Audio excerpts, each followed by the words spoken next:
अगला जो टॉपिक है उसका नाम है गॉसेस लॉ फॉर मैग्नेटिज्म। देखो गॉसेस लॉ को हम दो जगह पे पढ़ते हैं, एक तो इलेक्ट्रोस्टैटिक्स में हमने पढ़ा था। इलेक्ट्रोस्टैटिक्स में गॉसेस लॉ ये बोलता है कि अगर किसी भी क्लोज सरफेस के अंदर अगर आपने क्यू चार्ज रखा हुआ है तो उस क्लोज सरफेस से पास होने वाला जो टोटल इलेक्ट्रिक फ्लक्स है वो क्यू बाई एप्सिलॉन नॉट के रेशियो के बराबर होगा। इसको बोलते हैं इलेक्ट्रोस्टैटिक्स में Gauss's law. Gauss's law magnetism के अंदर ये बोलता है कि अगर किसी भी क्लोज सरफेस से पास होने वाला या कोई भी सरफेस हो, क्लोज सरफेस होना जरूरी नहीं है, कोई भी सरफेस हो, उससे पास होने वाला टोटल मैग्नेटिक फ्लक्स अगर कैलकुलेट किया जाए तो वो हमेशा जीरो आएगा। गॉसेस लॉ मैग्नेटिज्म में क्या बोलता है? मैग्नेटिज्म के अंदर गॉसेस लॉ ये कहता है कि किसी भी सरफेस से पास होने वाला टोटल मैग्नेटिक फ्लक्स हमेशा जीरो होगा। अब ये मैग्नेटिक फ्लक्स क्या चीज है पहले ये समझ लो, उसके बाद में इस पे आते हैं अपन। मैग्नेटिक फ्लक्स क्या चीज होती है, इसको हम फाई से डिनोट करते हैं। मैग्नेटिक फ्लक्स का मतलब है किसी भी सरफेस से टोटल कितनी मैग्नेटिक फील्ड लाइन पास हो पा रही है, उसका जो मेजरमेंट है उसी को बोलते हैं मैग्नेटिक फ्लक्स।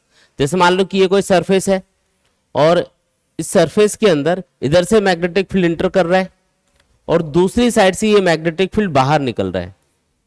अब इस सरफेस से कितना मैग्नेटिक फील्ड पास हो पाएगा, इसका जो मेजरमेंट है उसी को हम क्या बोलते हैं? मैग्नेटिक फ्लक्स बोलते हैं। The total number of magnetic field lines passing through any surface is called magnetic flux. ठीक है ना? जैसे ये सरफेस है, इससे टोटल कितनी मैग्नेटिक फील्ड लाइन पास हो रही है, इसका जो मेजरमेंट है उसी को हम मैग्नेटिक फ्लक्स बोलेंगे। लेकिन ये जो मैग्नेटिक फील्ड लाइंस है ये तो इमेजिनरी लाइंस होती हैं, तो इनको तो आप 3 की बजाय 4 भी ड्रॉ कर सकते हो, तो फिर इनको काउंट करके हम मैग्नेटिक फ्लक्स का मैग्नीट्यूड कैलकुलेट नहीं कर सकते। ये नहीं बता सकते कि 10, 20, 30 कितना मैग्नेटिक फ्लक्स है। इसके लिए अलग फॉर्मूला होता है और वो फॉर्मूला होता है phi equal to B dot A या फिर बी ए कॉस थीटा। ये फॉर्मूला हम यूज करेंगे और इस फॉर्मूले को यूज करके हम किसी भी सरफेस से, कोई प्लेन सरफेस अगर आपको दे रखी हो तो उस प्लेन सरफेस से पास होने वाला टोटल मैग्नेटिक फ्लक्स कैलकुलेट करेंगे। तो ये फॉर्मूला हमको यूज करना है जब भी मैथमेटिकली मैग्नेटिक फ्लक्स को कैलकुलेट करना हो। देखो किसी भी सरफेस से पास होने वाला जो मैग्नेटिक फ्लक्स है ना वो 3 चीजों पे डिपेंड करता है। एक तो वहां पे मैग्नेटिक फील्ड कितना है, अगर मैग्नेटिक फील्ड ज्यादा होगा तो सरफेस से पास होने वाला मैग्नेटिक फ्लक्स भी ज्यादा होगा। दूसरी चीज है कि उस सरफेस का एरिया कितना है, अगर सरफेस का एरिया ज्यादा होगा तो उससे पास होने वाला मैग्नेटिक फ्लक्स भी ज्यादा होगा। और तीसरी चीज है थीटा। थीटा किसके बीच का एंगल है यहाँ पे?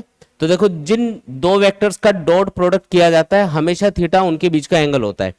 तो यहाँ पे ये जो मैग्नेटिक फील्ड है इसकी डायरेक्शन तो हमने दिखाई रखी है। ये जो प्लेन सरफेस है इसका एरिया वेक्टर कौन सी डायरेक्शन में होगा? तो एरिया वेक्टर की डायरेक्शन होती है हमेशा प्लेन के परपेंडिकुलर आउटवर्ड। तो ये जो प्लेन है इसके परपेंडिकुलर आउटवर्ड डायरेक्शन में आपको इस एरिया की, ये जो एरिया है इसकी डायरेक्शन कंसिडर करनी है। अब इनके बीच में जो एंगल है वो है थीटा।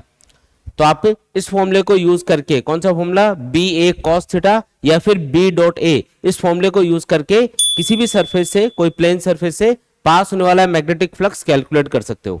लेकिन अगर सरफेस टेढ़ी मेढ़ी हो, अगर मान लो कोई टेढ़ी मेढ़ी सरफेस दे रखी है और उससे पास होने वाला मैग्नेटिक फ्लक्स कैलकुलेट करना है आपको, इधर से मैग्नेटिक फील्ड इंटर कर रहा है इसमें, दूसरी साइड से ये बाहर निकल रहा है और मुझे इस क्लोज सरफेस से, ये एक क्लोज सरफेस आप कंसिडर कर सकते हो, इससे पास होने वाला मैग्नेटिक फ्लक्स कैलकुलेट करना है। तो इसके लिए क्या करेंगे? इसको छोटे छोटे पार्ट्स में डिवाइड कर लेंगे। मान लो कि इस पे एक छोटा सा आपने एरिया एलिमेंट ले लिया। एरिया एलिमेंट का मतलब है एक छोटा सा एरिया हमने ds कंसिडर कर लिया।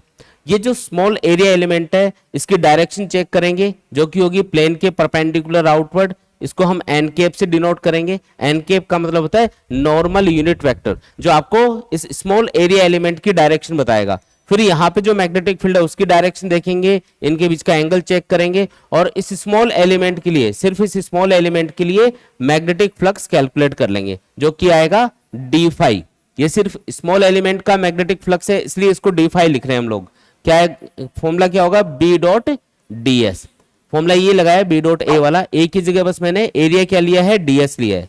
अब ये तो एक स्मॉल एरिया से पास होने वाला मैग्नेटिक फ्लक्स है। अगर पूरी सरफेस के लिए मैग्नेटिक फ्लक्स बताना हो तो हम इसका इंटीग्रेशन करेंगे, क्योंकि ऐसे छोटे छोटे इनफाइनाइट एलिमेंट्स आप इस सरफेस पे ले सकते हो और इनफाइनाइट चीजों से या इनफाइनाइट चीजों के एडिशन के लिए जो मेथड हम यूज करते हैं उसी का नाम होता है इंटीग्रेशन।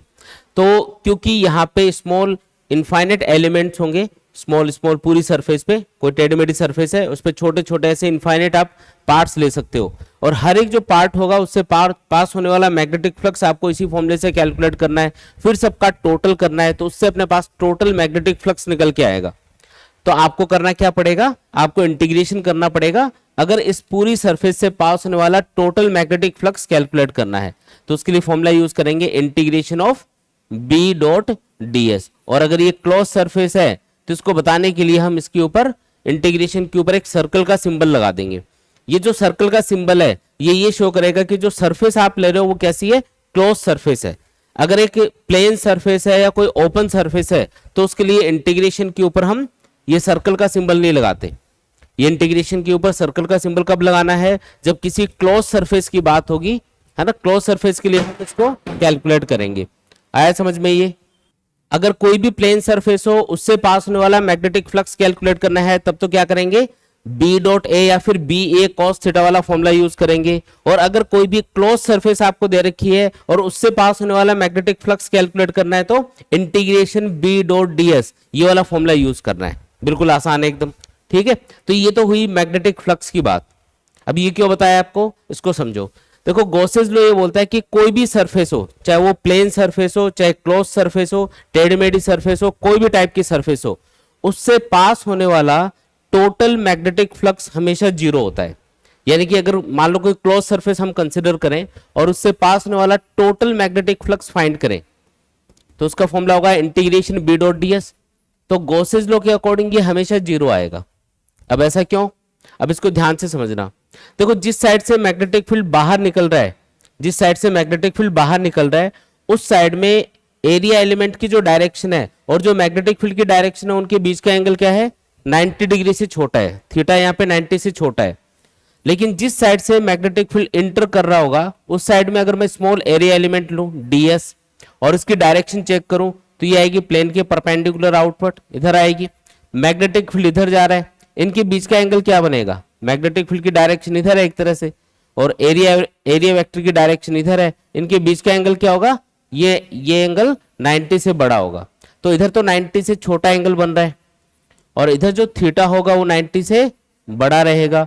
अगर एंगल 90 से छोटा होता है तो cos फंक्शन की वैल्यू पॉजिटिव आती है। चाहिए फॉर्मूला देख लो और इसमें भी आप इसको ओपन करोगे तो B D S cos theta बनेगा। तो अगर cos थीटा की वैल्यू चेक की जाए तो 0 से 90 डिग्री तक तो वो आती है पॉजिटिव और 90 डिग्री से बड़े एंगल के लिए 180 डिग्री तक उसकी वैल्यू आएगी नेगेटिव।